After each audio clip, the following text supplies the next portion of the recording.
아르헨티나의 수도 부에노스아이레스. 이곳에 외곽에 자리 잡은 한 마을에 살고 있는 엄마와 아들이 아침부터 소란스럽습니다.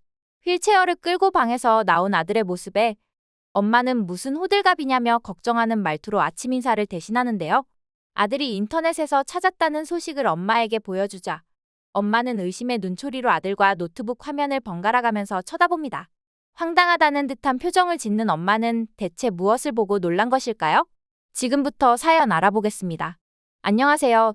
저는 아르헨티나에서 태어나 평범한 가정의 아내와 엄마로서 살아가고 있는 아모리나라고 합니다. 지금은 행복하게 지내고 있지만 불과 얼마 전까지만 해도 우리 가족은 매일을 눈물로 보내며 살아왔었는데요. 제 아들에게 말 못할 사연이 있었기 때문입니다. 1년 전까지만 해도 제 아들은 걷지 못했어요. 아니, 걷지 못했다기보다는 걷는 게 어려운 상태였습니다. 태어날 때부터 그러지는 않았습니다. 10살 때까지는 운동도 좋아하고 활동적인 아이였거든요. 심지어 학교 내에서 운영하는 축구 클럽에서 스트라이커를 맡을 정도로 운동신경이 뛰어나기도 했습니다. 그런 밝고 소중한 제 아들에게 특이한 질병이 생기고 나서 우리 가족은 매일 고통 속에서 살아야만 했어요. 바로 골육종이라는 암인데요. 무릎뼈에 생기는 희귀암이에요. 아직까지 원인은 알려지지 않았지만 왕성한 성장기에 나타나고 무릎 주위에 주로 발병한다고 하더라고요. 아들의 무릎에 골육종 암이 생기고 나서 아들은 점점 걸을 수 없을 정도로 통증에 시달리며 잠도 제대로 못 잤어요. 안타깝게도 이런 뼈암 같은 경우는 아무것도 모르는 상태에서 꽤 오랫동안 지속이 되어 온다고 하더군요. 아들은 최근 몇 달 정도는 무릎에 타박상을 입은 것 마냥 약간의 통증이 느껴진다고 했었는데요. 축구부에서 뛰고 있으니 잦은 부상은 수많이 겪어왔기 때문에 저는 그런 이유라고 생각했습니다. 하지만 운이 없게도 뼈암으로 자리 잡게 되어버린 것이었죠. 제 아들은 학교에서 촉망받는 축구 유망주였습니다.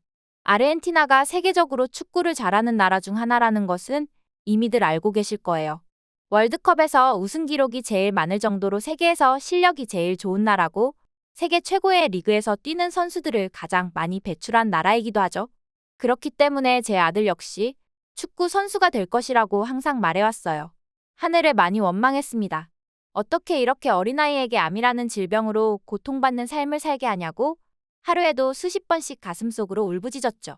물론 증세가 심해져서 아르헨티나의 병원에 가서 골육종이라는 진단받았어도 방사능 치료 외에는 답이 없었어요. 수술로써 낫게 할 수 있는 방법이 있긴 했지만 이미 진행이 오래되었고 제가 갔던 아르헨티나의 병원에서는 수술에도 전이가 많이 되어 있거나 암의 상태가 생각보다 심할 경우에는 생명을 장담할 수 없다고 하더라고요. 아들의 검사 결과를 알려주는 의사는 그러더군요. 아르헨티나에서는 딱히 해결 방법이 없으니 한국 같은 의료 기술이 뛰어난 나라에 가는 것이 아마 유일한 치료 방법이 될 거예요. 저는 생전 처음 들어보는 한국이라는 나라에 가보라는 의사의 말을 이해할 수가 없었습니다. 지금 검사를 받으러 온 병원도 아르헨티나에서도 큰 규모에 속하고 심지어 제가 사는 도시에서 가장 유명한 병원이었는데도 말이죠.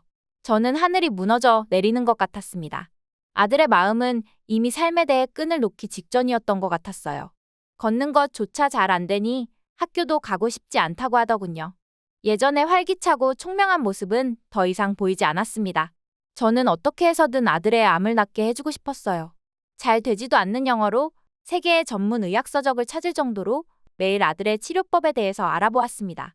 제가 그렇게 열정적인 모습을 보이니 아들도 슬슬 변하기 시작하더군요. 저와 같이 무릎에 암을 낫게 하는 방법을 한동안 찾아보던 어느 날 아들은 아침부터 저에게 와서 흥분을 하며 얘기했습니다. 엄마, 제 무릎을 치료할 나라가 있어요. 바로 한국에서 가능하대요. 암 진행이 꽤 된 상태라도 수술과 방사능 치료를 같이 하면 완치가 가능하다고 해요.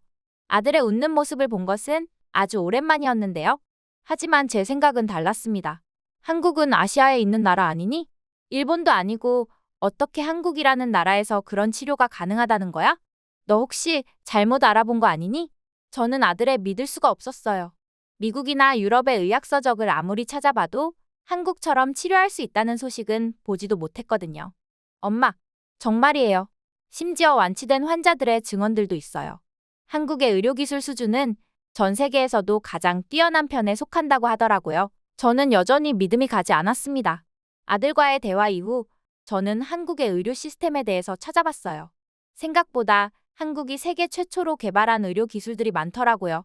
의료기기부터 시작해서 유전자를 이용한 치료 기술까지. 알고 보니 그동안 제가 찾아본 아르헨티나 의학 전문 서적에서는 한국의 소식은 전혀 들어가 있지 않았더라고요. 저는 깊은 생각에 잠겼습니다. 지금 아르헨티나에 있어봤자 딱히 해결 방법이 있는 것도 아니고, 그렇다고 해서 다른 유럽 국가들에서 치료가 가능한 것도 아니고, 저와 아들은 모험할 수밖에 없었어요. 그래, 한국으로 가자. 저희 모자는 한국으로 향하게 되었습니다. 인천공항에 내리고 나서 저는 놀랄 수밖에 없었어요. 저는 한국 땅에 도착하기 전까지만 해도 한국은 동남아시아와 같은 나라일 거라고 생각했거든요. 제 예상보다 훨씬 깨끗하고 규모 있는 공항의 모습에 한국에 대한 첫인상은 완전히 달라졌습니다. 저와 아들은 인천공항에서 출발하는 택시를 타고 서울의 호텔에 오게 되었어요. 다음 날 가야 할 병원에서 제일 가까운 호텔로 말이죠. 아들은 한강 도로를 달리는 차 안에서 한동안 창밖을 바라보면서 저에게 이런 말을 했어요. 한국 사람은 참 좋겠어요. 이렇게 큰 강을 전부 덮을 정도의 엄청난 공원이 있어서요. 저 역시 아들과 같은 생각을 했습니다. 서울을 관통하고 있는 한강은 시민공원이 끝도 없이 이어져 있는 모습이었고, 운동시설과 산책 코스, 심지어 수영장까지 있는 광경은 오히려 더욱 선진국이라고 생각했던 아르헨티나보다 더욱 앞서 나간 도시 같았으니까요. 호텔에 도착하고 다음 날, 저와 아들은 예약해둔 병원으로 향했습니다. 각종 검사를 해보고 나서 의사 선생님은 이렇게 말씀하셨어요. 골육종이 맞습니다. 생각보다는 상태가 아주 심하지는 않을 것 같아요. 충분히 수술해서 치료 가능하다고 생각합니다. 수술 후에 방사능 치료까지 잘 견뎌내시면 아마 완치하실 수 있을 거예요. 저는 의사 선생님의 말을 듣고서 얼마나 기뻤는지 몰라요. 사실 흐르는 눈물을 참느라 애를 먹기도 했습니다. 그래도 아들 앞에서는 강한 모습을 보여야 하는 엄마이기 때문이었어요. 수술 날짜는 일주일 후로 잡혔고 그동안 아들과 저는 호텔에 머물면서 가끔 호텔 주변에 산책하러 나가기도 했어요.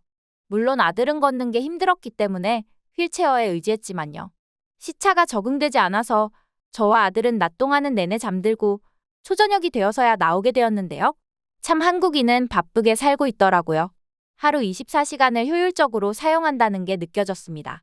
그 늦은 시간에도 다니는 수많은 버스들, 밤 늦은 시간에도 공원에서 산책하는 사람들, 그리고 밤새 불이 켜져 있는 가게들은 아르헨티나나 다른 유럽 나라들에 비해서 너무나도 성실하다고 느낄 정도였습니다. 그리고 놀랐던 점이 있었는데요. 휠체어를 타고 있던 아들과 호텔에서 조금 떨어진 곳을 가보고 싶었어요. 택시를 잡기도 애매하고 타고 가기도 애매한 상태여서 저희는 호텔 직원에게 물어봤습니다. 혹시 휠체어를 가지고 탈 수 있는 교통수단이 있을까요? 네, 물론이죠. 그냥 서울의 버스를 타시면 돼요. 물론 저상버스를 이용하시면 되지만 서울의 대부분의 버스는 휠체어가 탑승이 가능한 버스입니다. 안심하고 다녀오세요. 정말 놀라운 정보가 아닐 수 없었는데요. 특정한 교통수단이나 버스가 아닌 대부분의 버스가 휠체어 탑승이 가능하다는 게 믿기지 않았습니다. 아르헨티나에서는 물론 휠체어가 탑승할 수 있는 버스도 있긴 하지만 대부분은 보기 힘들 정도거든요. 심지어 서울의 지하철은 몸이 불편한 사람이 이용하기 더 좋아 보였어요. 어느 지하철역에 가도 모든 역에는 엘리베이터가 설치되어 있었고 또한 지하철을 타기 위한 플랫폼까지 가는 동선에도 휠체어를 실어서 내릴 수 있는 시스템이 있더라고요. 한국은 아시아에 그저 그런 나라라고 생각했던 저 자신이 부끄러워졌습니다. 서울의 버스와 지하철로 인해 저와 아들은 서울 곳곳을 돌아다닐 수 있었어요. 수술 날짜가 거의 일주일이 남았기 때문에 그동안 아들과 뭘 해야 할지 몰랐었지만 편리한 교통수단과 가볼 만한 곳이 많은 서울이어서 정말 다행이라고 생각했습니다. 그렇게 수술일은 다가오더군요. 말도 제대로 통하지 않는 낯선 나라에 와서 한국인에게 제 아들의 수술을 맡긴다고 하니 불안함이 엄습했습니다. 다행히도 아들의 수술은 무사히 끝났어요. 꽤 오래 걸렸던 수술 시간이었지만 아들은 잘 견뎌줬습니다. 담당 의사 선생님도 말씀하셨어요. 암의 진행이 조금만 더 되었더라면 다리를 잘라내거나 아니면 더 심한 상황이 올 수도 있었어요.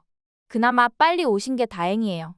방사능까지 치료를 완료하시면 앞으로 뛰어다닐 정도로 문제 없을 거예요. 저의 눈에서는 그동안 참았던 눈물이 터져 나왔습니다. 의사 선생님의 손을 잡고 저도 모르게 아르헨티나 언어로 감사하다고 수십 번을 말씀드렸어요.